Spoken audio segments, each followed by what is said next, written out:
This episode is proudly supported by Pepe Sayer Australian Cultured Butter. At Pepe Sayer, we focus on quality. So if someone comes into your restaurant and they see you're using Pepe Sayer, they know immediately that that is a quality product you've got in front of you on the table. And that comes from a decade of just doing quality butter day after day. For more information, go to pepesayer.com.au. It's great to have such an amazing support from our community here. Yeah, it's truly remarkable to see that so many people are really engaged with what we're doing, and we just hope to keep building on that. And now hopefully we can stay on the people's forefronts of their minds, and then when we do reopen, they hopefully come straight back to both our restaurants. This is the Deep in the Weeds podcast. I'm Anthony Huckstep. In hospitality, the light is often shone on those at the peak of their craft, making waves or creating new culinary paths. There's always discussion about the next generation, nurturing and career paths, and what may unfold in years to come. What does the next generation have in store for the Australian culinary landscape? Pieter Buijsse is the senior sous chef at Laura Point Leo Estate in Victoria. Peter, how are you? Very well. Thank you so much for having me. It's good to have you on the show. You've been in the limelight a bit recently, but part of this sort of next generation that'll make their mark in the next decade or so. How does it feel to be sort of put in that category and have a bit of light shone on you? It's a funny concept. I do not at all feel like there's a limelight shot on me. I can still go to the supermarket fairly unrecognized. But yeah, it's funny to be put in that category amongst some of the amazing chefs that we have in Victoria. It's truly an honor to be a part of it. It's been a pretty interesting couple of years, but it's spring and summer's coming. What's it feel like working in the industry at the moment? Is there more optimism given what's happened in the last couple of years? Yes, obviously for the whole industry, the last couple of years have been very tough. At the moment for us at Point Leo Estate, we even after the last lockdown, we had another blow with a big fire a couple months ago, which put us out of business. It felt that every single time we sort of started getting a little bit of momentum going, it was just cut short by either another lockdown or, in this case, a fire. So that was a bit tough, but now we're coming towards the end of it, and we hope to be back open before the end of the year. And the future is looking bright, and we've been certainly busy in the meantime as well. So yeah, it's only good things ahead. Yeah, being a two-hat regional restaurant, the challenges have been immense in the last 2 years, but the fire is something else. Take us back to that time, and do you have a story of sort of where you were and what unfolded? I was doing my Friday night dinner service in Laura with a restaurant full of people. That's where we were at the point of the fire, at the point in time. We had about 150 patrons on site in both restaurants, and an electrical fire beyond our control happened in one of the canopies, the exhaust fans on top of the roof, which spread rather quick. And thank God we evacuated the building very quick. Everybody came out unharmed, and yeah, that was. It's for a half an hour fire. The damage is very big. It didn't seem at the time to have such an impact. I mean, we were standing outside thinking, this will probably be a week or two where we can't work. And yeah, the damage was a bit larger than we expected at the time. But yeah. How did you feel at the time? It was such an intense experience. It was pretty surreal, to be honest. At the time, you just sort of look around, and when you first hear the smoke alarm go off, you just think to yourself, well, did somebody burn something in a pan, or is something going wrong somewhere? And can somebody please switch that alarm off? I'm cooking here. But then when you sort of realize that it's a little bit more than just that, then yeah, you just sort of switch into the mode of, all right, what are the procedures in place? And thank God our entire senior management team has really switched on. Even a couple of days after the fact from the fire brigade, we got nothing but praise on how we handle the situation in terms of evacuating, getting all the proper people involved in terms of fire brigade and whatnot, getting everyone on site, taking care of all the patrons, and you just sort of slip into the next mode and try and get everyone out safe, and thank God that happened. You're not unfamiliar with having to have time off and different working conditions given COVID and the experiences of that. But what's these last couple of months been like since the fire for you? Well, very interesting actually, because I think it was day 2 after the fire where we got an email going out to the entire senior management team of, all right, well, what's happened. Let's move forward. Let's think about what we can do, and let's fill the coming period in as meaningful as possible. So we straight away put our heads together, came up with a concept of a pavilion. At the time, we were thinking, pop-up restaurant or doing something off-site, and what would something like that look like? And we all came together and came up with this concept of what now is the Point Leo Pavilion. It's a bit of a hybrid between both restaurants we have on site, but it's its own creation, its own identity, with a shared menu between guests. It's fairly approachable. We do 2 and 3 courses during the week, and on the weekend 3 courses only. It's been very well received by our community, who has always supported us through whatever was thrown at us. But that was obviously not ready overnight, so there was a 3-month period between the fire and the opening of the pavilion, and that time we just tried to fill as much with things that we otherwise never get a chance to do. So as a kitchen brigade, we went out to lots of local suppliers, lots of farmers, chocolate factories. We went at 4 a.m. to Clam Seafood to go to the fish market, things that we always wanted to but never have a chance to because of time.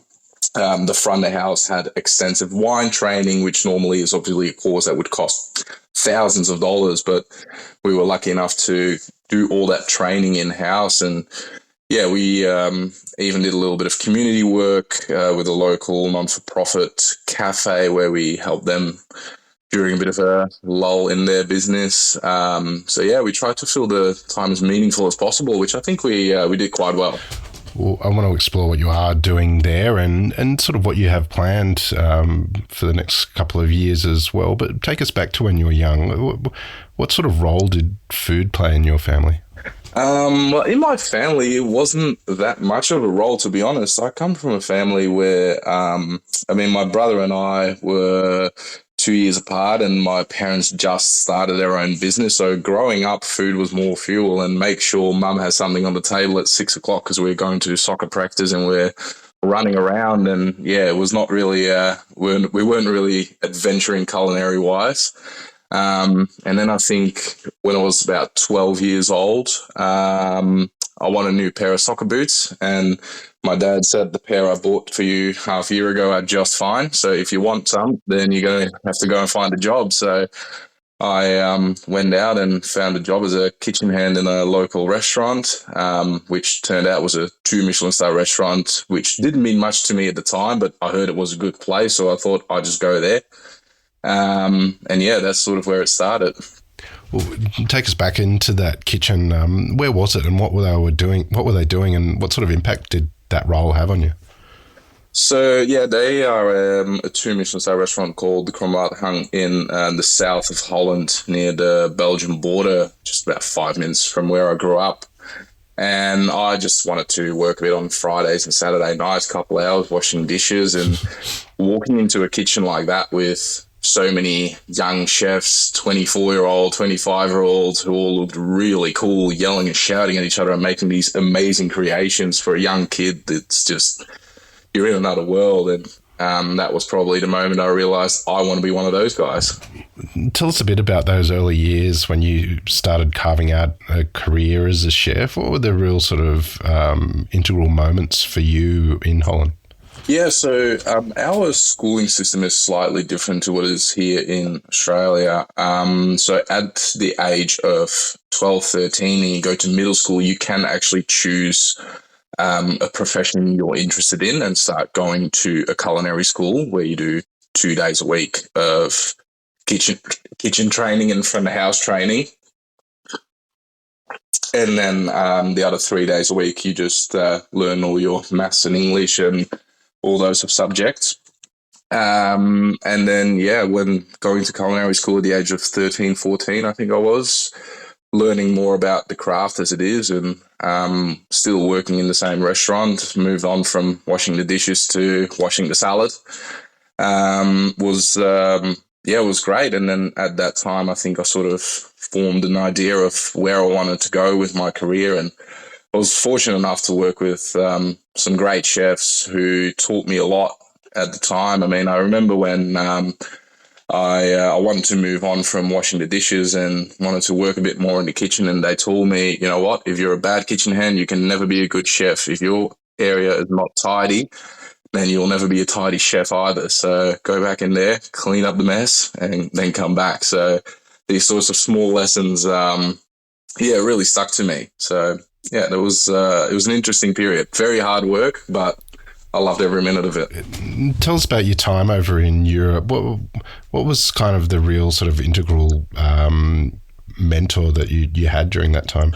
Yeah, so when a little bit further down the track, when I finished my culinary degree at the age of 18, started working in Belgium at Hof van Cleef, 3 Michelin star restaurant by Pieter Buijsse.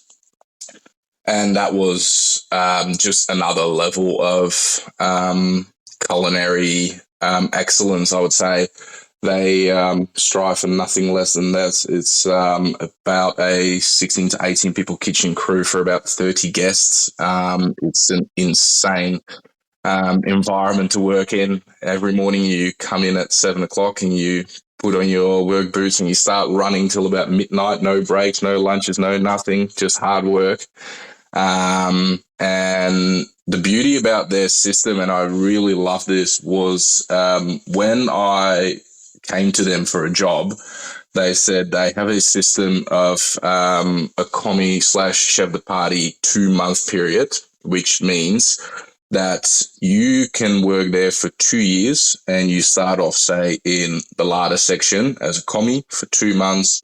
Then you move on, chef de partie larder for 2 months. And then after those 2 months, you move to the meat section for 2 months, first as a commis, and then 2 more months as a chef de partie. And they say in 2 years' time, which is probably as long as you would realistically want to work here, that you can see the entire kitchen. And I did that, and it was great. And I think it's a brilliant system because they also know with the hours they work and the climate it's in, and people don't tend to stick around in those types of restaurants for years and years and years. So they say, this is make a commitment to us for 2 years, and we make a commitment to you of teaching you every element of our kitchen. Are there any dishes from that period of time that you remember that kind of speak of the sort of food that you were learning to cook? It was a pretty traditional French cuisine with a very high detail on just local produce. I remember one of the amuse, which was a tartare of a local Wagyu supplier with a seaweed broth and different types of local mushrooms. We just served as a little amuse. I mean, when I say a couple varieties of mushrooms, I think it was a 2-bite snack with about 14 different mushrooms in it. It was a very highly technical and skillful food, but it was, flavors were blowing your mind every day. How did you end up in Australia? Well, after those 2 years in Belgium, I weighed about 30 kilos less than I did now. The only thing that had a bit of weight left were the bags under my eyes. So I said, all right, I need a little break. Went for traveling, did a bit of traveling around in South America. I just disconnected from the whole cooking altogether just for a couple months just to clear my mind. And that was great. I can highly recommend that to anyone. And I met a bunch of people and I thought, okay, now this is over. I'm going back to Holland and now I'm going to find a good job and start my serious life. And I think I was 5 weeks back in Holland, and I looked around and I thought, no, let's keep going. So I bought a one-way ticket to Melbourne, thought about going here for about 6 months in Melbourne and then maybe another 6 months of traveling around and going from Sydney up north and then go back afterwards. But Yeah, that obviously didn't happen. Well, what was the attraction to go to Melbourne with a one-way ticket? I met a couple Australians overseas while traveling, and they always said you should come around, and we have lots of really good restaurants. And they showed me some of the things that at the time, what was the food scene like here, and that was very appealing to me. Tell us about when you did arrive. What did you think of the restaurant offering in the industry when you first got here? I think it was a very diverse cuisine. I think it still is. I think Melbourne is one of the most diverse cities food-wise in the world. You can get world-class Vietnamese food. You can get some of the best Italian in the world. You can get anything from anywhere in the world. If there's a top cuisine somewhere, it's also in Melbourne. The only thing I did find very surprising was that I thought that there were maybe only 4 types of fishes in this whole country, because every menu would feature the same fish. I was looking around, and when I arrived, I think it was the salmon era where just everybody had a salmon fillet on the menu, and then that sort of died out, and then everybody was doing barramundi. And I thought, you're a big island in the middle of the ocean. I'm sure there's more in there. Whereabouts did you end up landing work-wise in Australia? So I started through this friend of mine who I knew, who hooked me up with a casual job in a cafe in Brighton. And I just worked there a couple hours a week just for some cash. And then after that, their head chef left. And as it goes in hospitality, you get given an apron, and good luck, you have a promotion. You're the head chef now, which happened to me. And then from there, I met my partner, who I'm still with to today, and that was probably the moment in time where I started thinking a little bit more long term and seeing maybe Melbourne as more of a realistic place for the future. And the restaurant was keen to keep me, so they offered me a sponsorship, and we get that ball rolling. And then, just went through that process. What was it like at such a young age, being a head chef for you? I was 21 years old when I got my first head chef gig, which was probably way too young looking back on it. It was difficult. It was, I think the problems that come up were things that I always worked in kitchens where people were dying to work there. And the place in Belgium where I worked, they had about 40,000 job applications a year for about 18 positions. And now all of a sudden you're also working with people who are here just for a visa, or who are students, or who actually don't want to work. And then to take a step back and be the person to motivate these people was pretty hard. And especially because I have such a different mentality. And that was a really steep learning curve for me to go through that. I think the way that I was brought up in the culinary system was, you crack the whip and my way or the highway, and apparently that does not work anymore. So that's I had to learn that one the hard way. You spent a bit of time with the lads at Three Blue Ducks, very, very different to the Michelin star training that you'd had. Do you have any stories of what it was like to work with those guys in the restaurant in Melbourne? Yeah, definitely. I heard of their project that they were setting up a couple of months before they actually started doing it at Tullamarine. They have a brand new restaurant there at the Urban Surf Park. And they were building a big brand new kitchen and restaurant there on site, and they had me involved in helping them set it up. So I work closely with mainly Mark LeBroy and Andy Allen in getting that up and running, and it was pretty crazy. I first came to the venue about 3 months before opening, and had a look at an empty shell, and then all the equipment was starting to get delivered, and it was sort of Christmas for chefs, really, unpacking hundreds of $1,000s worth of equipment. And it was Christmas for chefs at the time. But then because of a small lockdown that happened just before the reopening, we actually lost about 85% of all the kitchen staff they had hired previously.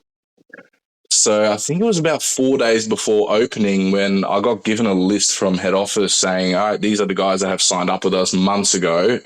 Maybe it's good to touch base if they're still coming for their introduction. And yeah, 85% dropped out. So I was like, okay, we're going to open a restaurant in 4 days from now, and I have no one here. Let's jump on Seek and start sending some emails. So I think we scrambled together a team in a couple of days, and that was stressful, but at the same time, another learning curve and a very fun time. Really hard work, but yes, a lot of fun. And they're a great group to work for. Such lovely people, very down to earth kind of guys, and yeah, great to work for. Did their style of cookery have an impact on you and your approach? A little bit. I mean, they obviously have a slightly more simple approach to what their dishes are like, but every single thing they do is just packed with flavor. Everything is just very full of spices, herbs, fresh produce, which, I mean, at the end of the day is the base of every good dish is good produce and lots of flavor. So to that respect, they did really look for those top ingredients and to really pack as much flavor in there as they can. So, yeah, that was really nice. Laura's had a pretty interesting life as a restaurant through really challenging times. Take us into the kitchen there and tell us a bit about the food and the offering and what you guys are doing there. Yeah, so, I mean, Laura obviously is the fine dining restaurant at Point Leo Estate, where we seat about 40 guests for service, next to our bigger bistro, which is slightly more approachable. That's our one-hat restaurant. And yeah, Laura is, I think the Good Food Guide described it very well when they say it's like when you go on a plane and you turn left. That's a pretty accurate description of what Laura is. It's what we try to bring as much luxury as possible to what it can be, and that goes from the crockery to the food to the produce we use to the multi-million-dollar sculpture park that's right in front of the window. And our food, we try to focus as much as possible on local produce, local suppliers, where we have such a great relationship. The peninsula is truly amazing. I was aware that it was a beautiful area, but it was not until moving here that I really got to see all these little farms in little pockets of the peninsula that just produce world-class ingredients. And because it's such a small area, we have such a good relationship with them. So 9 times out of 10, you just jump in the car and you go pick up some olive oil from here, or you go pick up some strawberries from there, or the figs, and yeah, they can be on your plate at lunchtime, and that's all what we're thriving to do. Commercial kitchens have such a fascinating hierarchy of chefs. Tell us a little bit about the role of a senior sous chef and how they fit into the equation of a kitchen.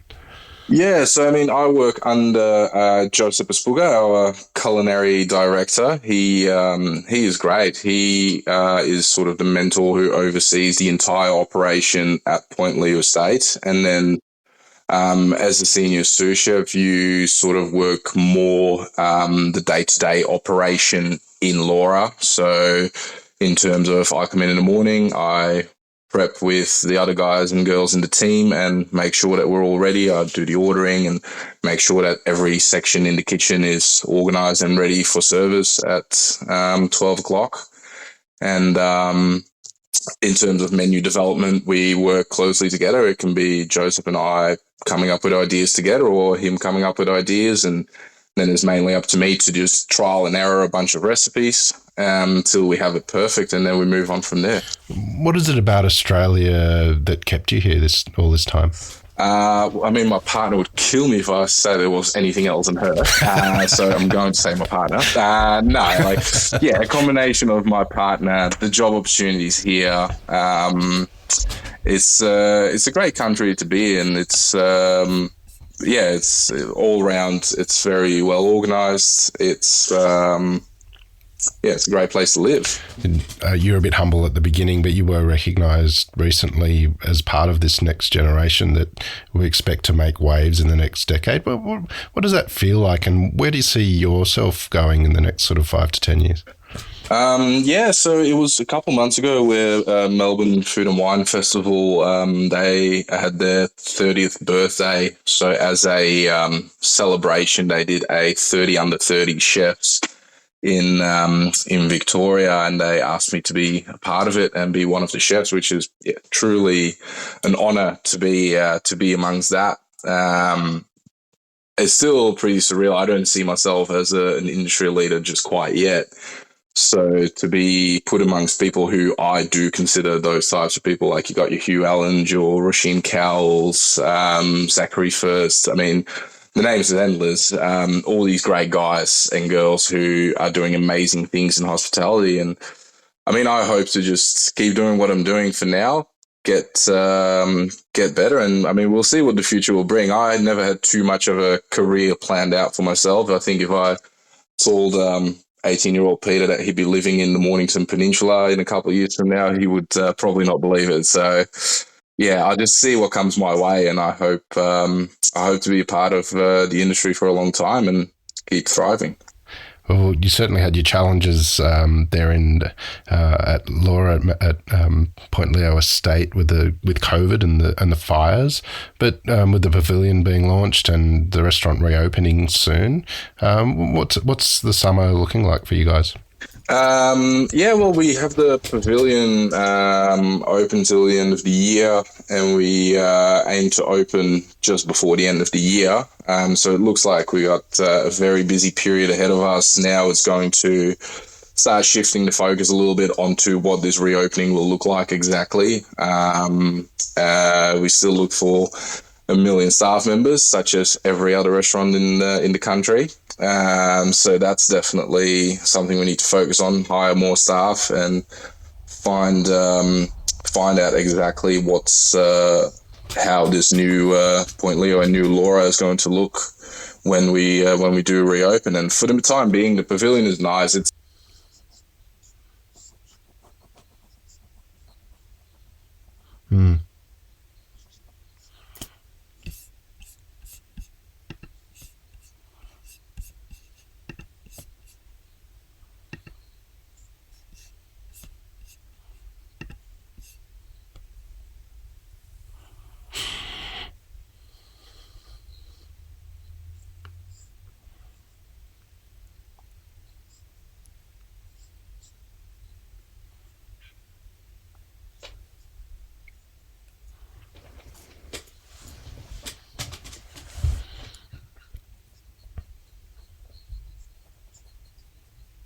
Well, you're doing amazing things down there. What do you love about what you do?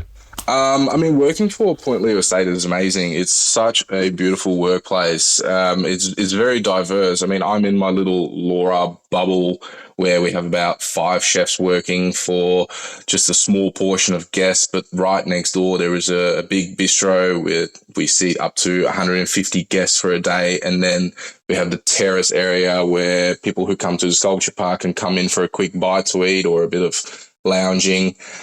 So you're a very small team in part of a bigger team, and that's really nice to work in. And being surrounded by so many amazing staff members. I already spoke about Joseph, who is our culinary director, and leads the team forward on all angles. But even other people like working with Marie Sanderson, our pastry chef, who does the most amazing desserts, which that's not particularly my strong suit, but I can definitely learn from somebody like that, certain techniques, certain dishes that she makes, or even some of the other guys in the kitchen. Aditya, who is one of our senior chef de parties in the bistro, who's from Indian heritage, makes curries for staff meal that will absolutely not be out of place in any Haddock restaurant in Melbourne. Working amongst people like that just makes my life a lot easier, and very happy. Well, Peter, it's amazing to catch up with you and look forward to seeing what unfolds in the next couple of years for you. Please keep in touch and we'll catch up again soon. Thank you so much for having me. This is the Deep in the Weeds podcast. I'm Anthony Huckstep. Stay tuned as we take a deep dive into the lives of the incredible people who ply their trade in the food and hospitality sector. Special thanks to executive producer Rob Locke for making this all happen. Follow us on Instagram at Deep in the Weeds Podcast or email us at podcast@deepintheweeds.com.au. Stay safe and be well.